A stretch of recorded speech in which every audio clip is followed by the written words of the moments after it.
King Charles and Queen Camilla are in Washington for a state visit. Their trip is meant to honor the 250th anniversary of American independence and to ease tension at a time of strain between the two countries. The royals both shook hands with the U.S. President and First Lady before they all met for private tea. The last time a British monarch visited the country was almost 2 decades ago. This time, it is set to last 4 days. Lisa Shing joins me now with the latest on the royal visit. Lisa, what's the significance of King Charles being in Washington right now?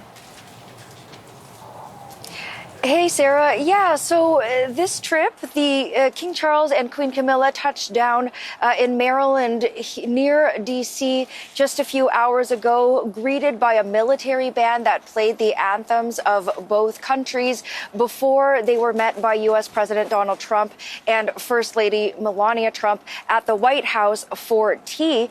And their last event of the day was to attend a garden party at the British Embassy, where guests from both countries met them. And so this kicks off a 4-day tour, a state visit by the royal couple. And as you mentioned, meant to commemorate the 250th anniversary of American independence from Britain. But there really is a bigger purpose to this tour. And it's because relations between the two countries, between the UK and US, are at an all-time low right now, the lowest it's been in decades, because the UK government, namely the UK Prime Minister Keir Starmer, is refusing to get more involved in the conflict in the Middle East. And that is making Donald Trump really mad, so mad that in the last few weeks he has taken to calling Starmer names, calling him cowardly, saying that he's no Winston Churchill. And so these tensions have really been escalating in the last little bit. And so King Charles is here at the behest of the UK government, hoping that this visit will smooth things out a little bit, take down the temperature, because he is quite unpopular in the UK as a result of all of this. So we caught up with a British tourist in DC today, and this is what she said. Well, it's been quite controversial at home, but, I think it's important that we do keep up relationships. So, yeah, I hope they get out of it what they hope to. And controversial also because some advisors and some opposition members in the British Parliament say that Charles should not have come on this tour at all, given the tensions. Well, of course, he's there maybe pursuing some kind of opportunity. What kind of opportunities might this all present? Yeah, so people who are in support of this tour continuing say that there is a bit of a window to maybe smooth things over between the two countries when things are strained, when things are really tense right now. And so this is for a number of reasons.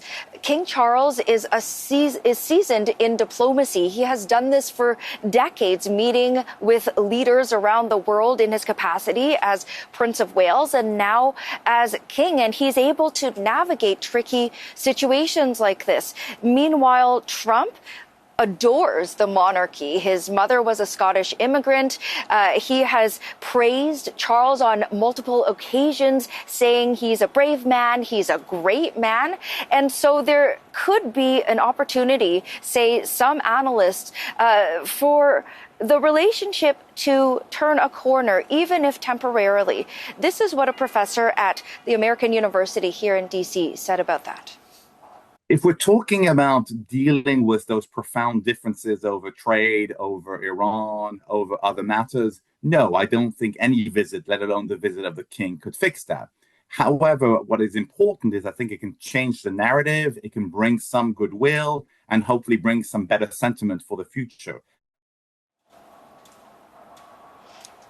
And that's why a lot of people are watching this state visit very closely. Now, tomorrow, King Charles will be making a speech before a joint meeting of Congress on Capitol Hill.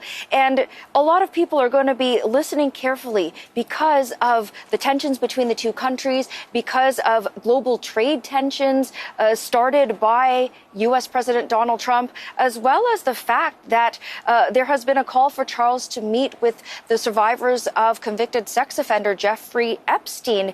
And the Buckingham Palace has said that's not going to happen, considering there's a police investigation into the king's brother, the former Prince Andrew Mountbatten Windsor. So a lot of people listening to that speech tomorrow, listening for what the king will say and won't say. Okay. Lisa Shing in Washington, thank you.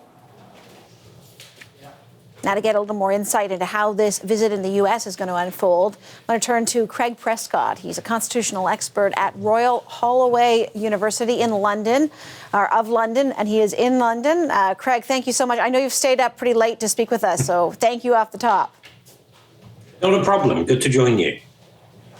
Let me ask you, we're just listening to Lisa talk about controversy back home in UK about this visit. Is it getting a lot of attention? Yes, absolutely. And that's because this is, in a sense, an unusual state visit. Most state visits are, yes, big events, but they're not politically controversial. The King went to Italy, Germany, France in recent years without much controversy, but that was to make a political point that Britain had left the EU, but not Europe.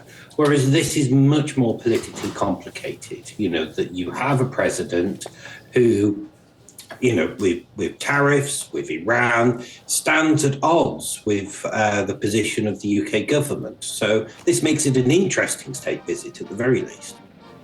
How likely is it that King Charles wades into any of those controversies? I think that's very unlikely, because that is what the government is there for. That's not the role of the king.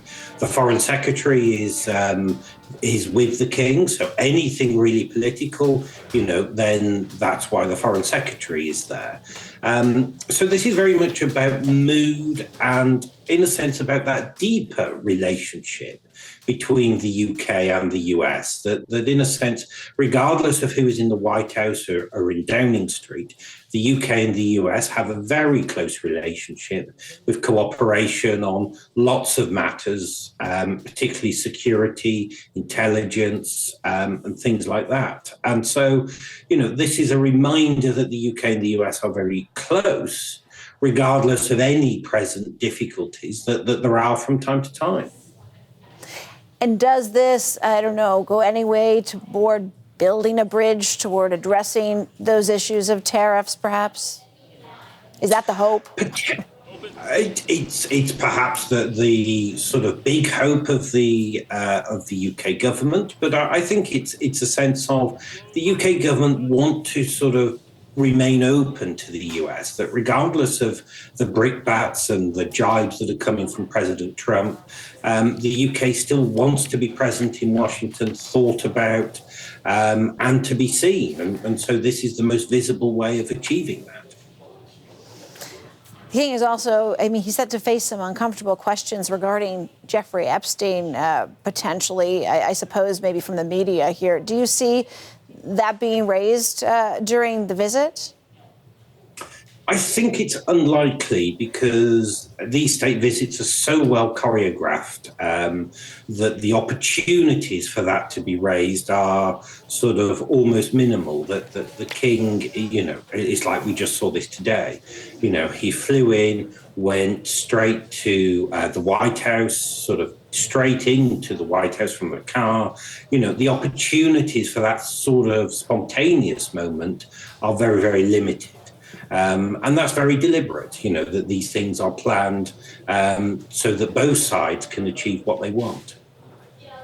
I suppose I should ask, he is also Canada's king. If it feels like he is there really representing the UK, but he does represent, he is the Canada's king, Australia's as well.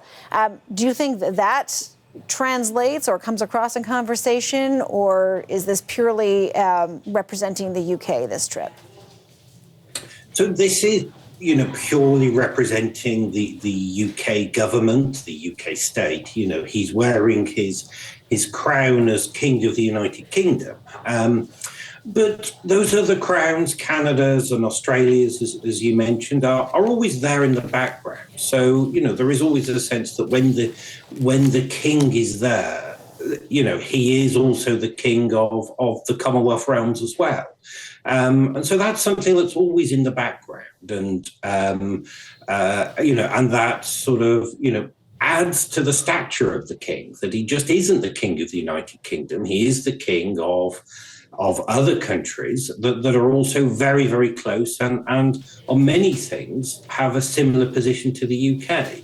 So that just adds to the weight of this state visit. Craig Prescott, constitutional expert at Royal Holloway University in London. Thank you. Thank you. Good to join you.